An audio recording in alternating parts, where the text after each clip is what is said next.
Anonymous. Love the work you're doing. It's helping me figure out how to talk to a friend of mine who is wanting to pursue Scientology. What I'm concerned with is that with Scientology being a money-making cult, what do they do to people without much money that actively pursue them?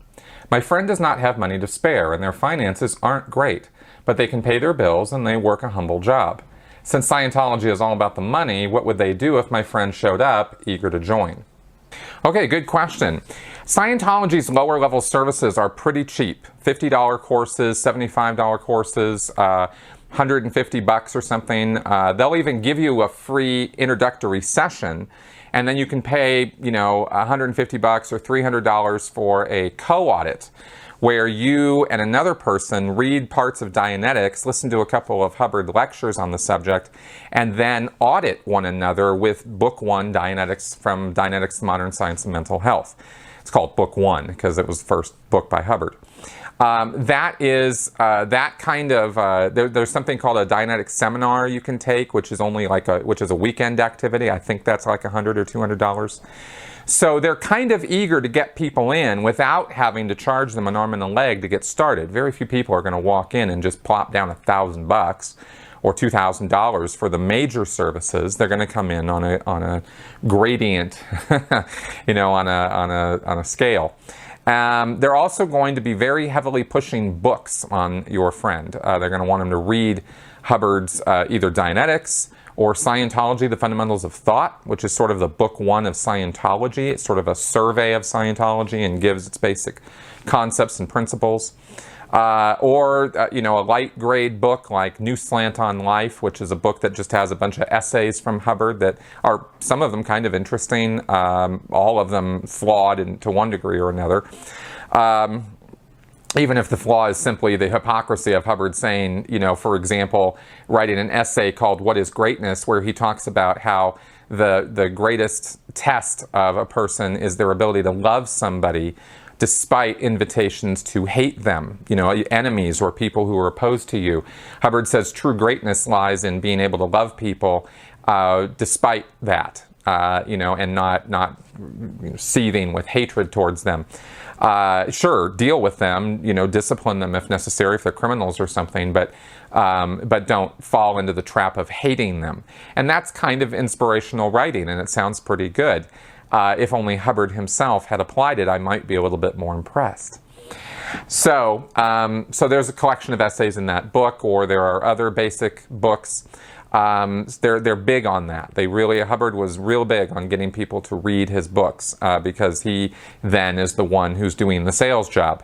And people fall for his writing. If they didn't, then Scientology wouldn't be around and we wouldn't be talking right now. So those are, the books are $10, $15, $20. Those are the introductory type activities that are going on, and they'll probably try to they'll tell your friend, oh, it's not a lot of money, all these rumors and internet nonsense about how Scientology costs hundreds of thousands or millions of dollars. That's not even true. Look, you can do this co-audit where you can learn with another person, and then you guys can just audit all day, every day. You just have as much fun as you want. Audit away. We won't charge you anything to just come in and audit, and that is true. But that auditing, the kind of auditing they're going to have you doing for co-auditing, is only going to last so long. Even Hubbard said in his materials that you really only want to do Book 1 co-auditing for about 100 or 200 hours, and then after that, it's not really going to be producing much in the way of results. I thought that was kind of an interesting admission on Hubbard's part. That came years after Dianetics had been published. Originally, he was saying that, you can co-audit all the way to clear and, be in this wonderful new state. And that, of course, changed over the years as Scientology came along, and Hubbard then said that Book 1 auditing was pretty light level auditing, and to really get to clear and to get to the upper levels of OT, you're going to need to use the e-meter, and you're going to have metered auditing, and that's going to cost you more because they charge by the hour for that, and they sell it in blocks of 12.5 hours called intensives. You can do basic forms of auditing, which is called public division auditing or Division 6 auditing, because it's in Division 6 on their organizing board. That's where the public divisions, where the new people go. That kind of auditing is usually sold for about $300, $400, $500. I'm hedging a little bit because I haven't been involved with Scientology for a few years, so I don't know what they're currently charging. But those they'll sell a 12.5-hour block of basic auditing for a few $100. The advanced level auditing, the stuff that you actually have to do in order to get to clear for real, costs thousands of dollars for per intensive, more like about $4,000 or $5,000. So that's the dealio as far as the money goes for new people.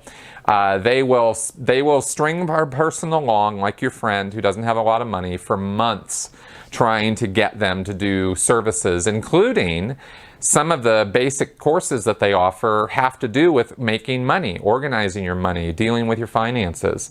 So they'll even work a person over with those courses, trying to get them to learn Hubbard's methods for financial security and solvency. Some of Hubbard's ideas are not actually that bad, but again, if the church wasn't, financially raping everybody who walked in the door, I might be a little bit more impressed.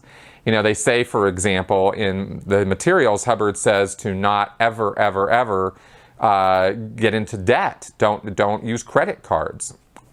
Like, what? That's the first thing they're trying to get you to do when you walk in to buy services.